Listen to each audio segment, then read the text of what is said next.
Frenemy Pastry Party. This is a game with a very unusual title, probably one of the most unusual titles in my game collection, but also with some very cute art.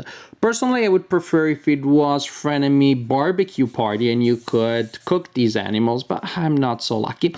And so, after in this game, you are these animals, and these animals really love to make cakes in a frenemy sort of way. That is, they can contribute to each other's cake, but also trying to sneak in ingredients that they particularly like.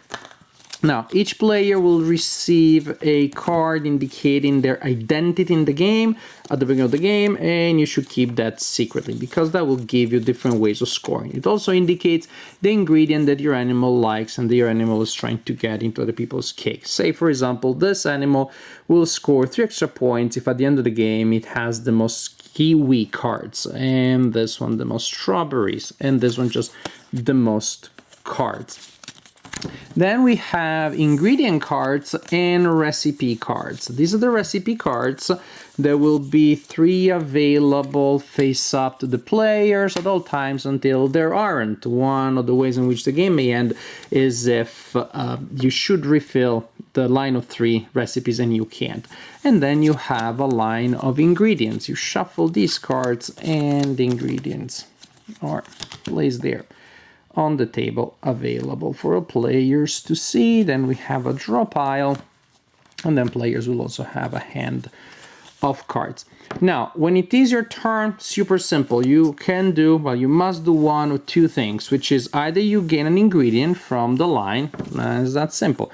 You gain the ingredient and you replenish, and the next player goes, they get an ingredient and they replenish the line.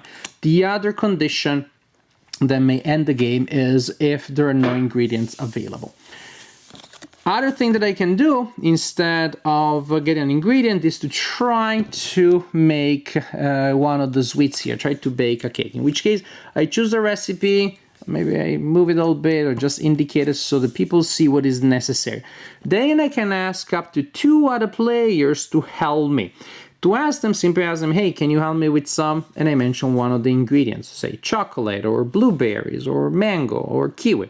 Say, Robin, can you help me with some chocolate? Robin can say yes or no. Even if they have the ingredient, they can still say no. But suppose that Robin, who really is a nice friend, says, oh, I'm going to help you, and I'm going to give you 2 chocolates from their hand. Yeah, I'm taking it from the line, but this is just to show you how the game works. The cards have to come from him. So Robin puts down 2 cards and says, yes, I'm going to help you with that. And then I can ask Robin, and hey, can you help me with blueberry? Yeah, I'll help you with some blueberries. So basically, they can put down cards from their hand up to the number indicated here. And I can keep asking the same player for as long as they say yes. If they say no, because they don't have a card or they don't want to help me, then I cannot ask them again. I can ask another player again until they say no.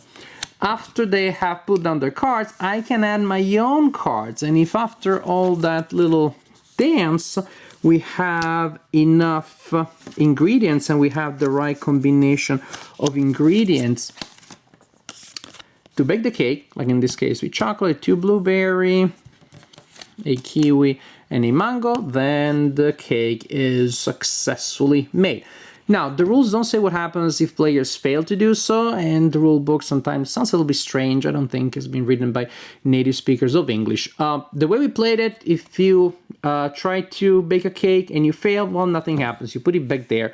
There's a penalty. The penalty is that you wasted your turn. But that's, otherwise the rule book doesn't explain what happens. That's how we played it. We like it, so I recommend to playing it. That you may consider playing it that way.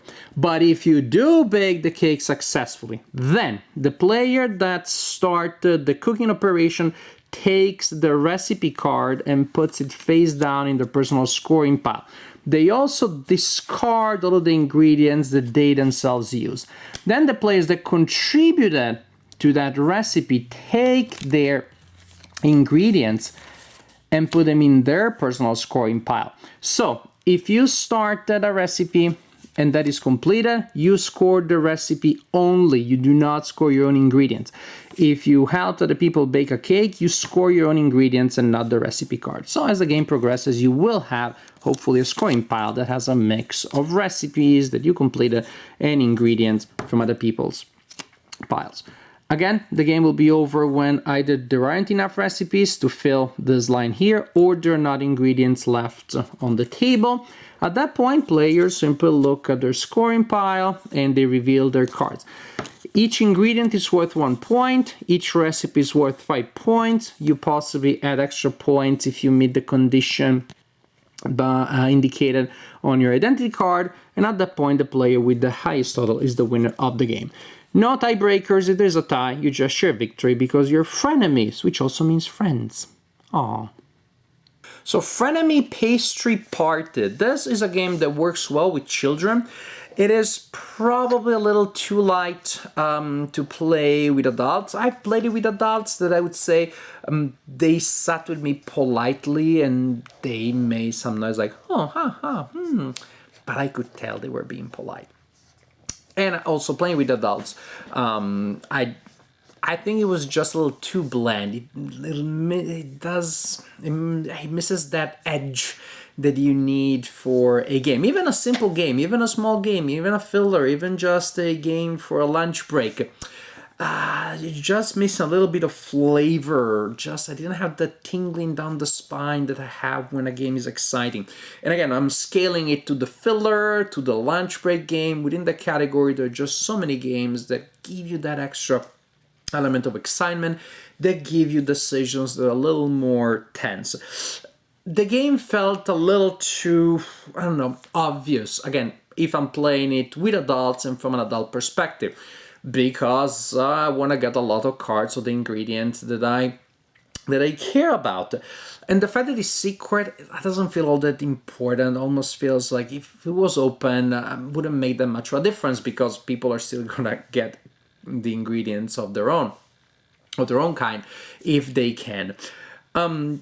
So you're collecting your ingredients and you're trying to put them in other people's cakes. Yes, you had to find a balance there, but it just felt pretty obvious. If there's an ingredient can contribute, I'm going to. Because ultimately the ingredients, whether it's in a set or another set, if I place it in somebody else's cake, is going to score. And you're not going to go out of your way to prevent other people from scoring. It's okay. It's okay. It's very light. It has a certain self-balancing mechanism when you make a cake, putting down a lot of ingredients, and then you score a lot of those, or you score a nice recipe. Then it's going to be a while before you have another good hand of ingredients. At the same time, it doesn't take too long, and the people that haven't contributed to that cake, they're going to make another cake.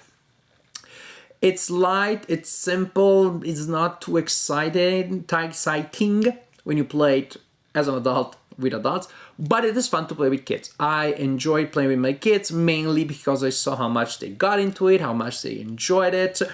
We played with my daughters, we introduced it to other kids around the age of 10, and they liked it. So definitely it is not a family game in the sense of, say, King of Tokyo, which adults and children can play it. And they're both playing at their level, and somehow the game is balanced and full of challenges for both.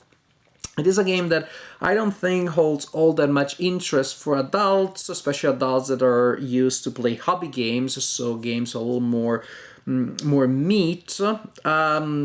It's if you are a family of hobby players, then this is a game that I believe mainly will appeal to your children and not probably past the age of, again, 11, 12.